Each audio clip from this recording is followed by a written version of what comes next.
and welcome to the September 2019 episode of Out of the Vault. If you are new to my channel, let me just say welcome. It is a pleasure to have you, and for all of you returning, I'm sure you're excited to talk more Disney. And today we're going to be taking a look at a Studio Ghibli film, probably one of the more cult fan favorites. It also happens to be my wife's favorite. The 8th animated film in the library from 1994, Pom Poko, also directed by my personal favorite of the duo of directors, Isao Takahata, which is the story of a bunch of Tanookies, or in English translation, raccoons, which are mythical creatures that have the magic ability to shapeshift in unbelievable and sometimes comedic ways. So this is the story of a bunch of them that live in this foresty area called the Tama Hills, and in the early to late 1960s, after World War II, Japan went into a major economic and technological boom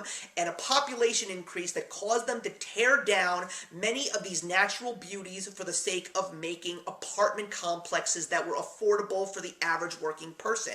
And the Tanookies are losing a lot of their family, their land, and their food, and they have officially had enough, and it's about time that we officially rise up and take our land back. So this story is a very interesting one, especially for Isao Takahata, because when you take a look at the legacy that he has in this library, you think of films like Grave of the Fireflies and The Tales of Princess Kaguya.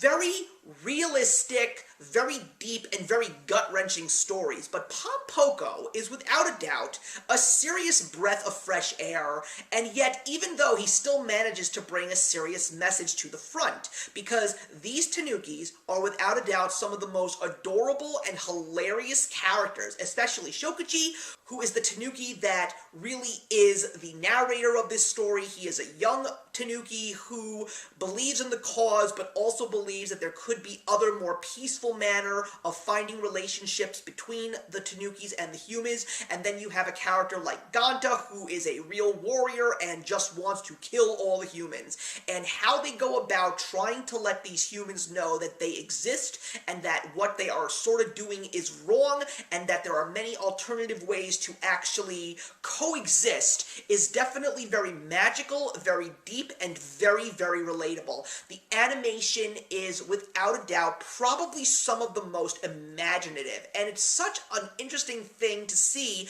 especially because it's directed by Takahata. You see these types of animations and these crazy imaginative things in Miyazaki's work, like Spirited Away or Castle in the Sky, and you just don't see these kinds of things with Isao Takahata's work. And it's also kind of funny because of the fact that Hayao Miyazaki sort of had his Takahata moment with a movie like Princess Mononoke, where he still gave us the fantasy elements but made it a very, very real story. Along with the beautiful animation, you also have a very true character-driven story. And especially when it comes to the English cast, you have a beautiful blend of voice actors and actors. You have everyone from Jonathan Taylor Thomas to Russi Taylor, Tress MacNeille. You also have J.K. Simmons, and you even have a beautiful narration from the legendary Maurice LaMarche, who, of course, we all know played the Brain in Pinky and the Brain.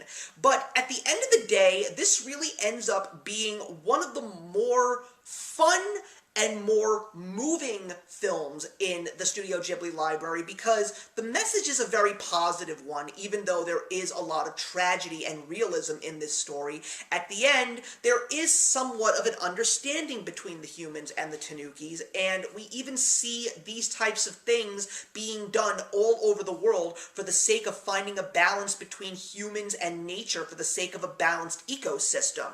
I will definitely say that if you are a fan of these films and you have not seen Pom Poko before, I will definitely recommend it to you. But of course there's also the elephant in the room, and that's the fact that this movie may be considered by some to not be family friendly, merely because of the fact that when it comes to the male Tanukis, a lot of their powers come from what is referred to in English dub as their pouches, which is their genitalia. And when they do in fact stand up, you pretty much do see their ball sacks basically hanging around in the wings, and there are points in time where they actually do attack humans by swinging their ball sacks around. So it's a great blend of comedy when it comes to that stuff, but there are definitely going to be some people that say that is just nasty, and people are then going to be even more surprised about the fact that this movie did in fact get taken by the Disney company to be put on DVD and Blu-ray. But it still is a great movie with great things to see. It's a beautiful spectacle with lessons to be learned, with a great bunch of characters that drive this story forward. It is definitely one of my personal favorites. It's just, to a certain degree, it may not be perfect because it does drag a little bit, because this movie is over 2 hours. There definitely were some scenes in this film that really didn't need to be there, and it probably would have picked the pace up of this film a little bit during some of those very slow times, but it still is a great and enjoyable film, and I personally do enjoy it a lot, which is why I'm going to give Pom Poko a 3.5 stars out of 4. So thank you very much for watching, everybody. Please leave your comments in the box below, and let's discuss Pom Poko, and I will see you in the next one.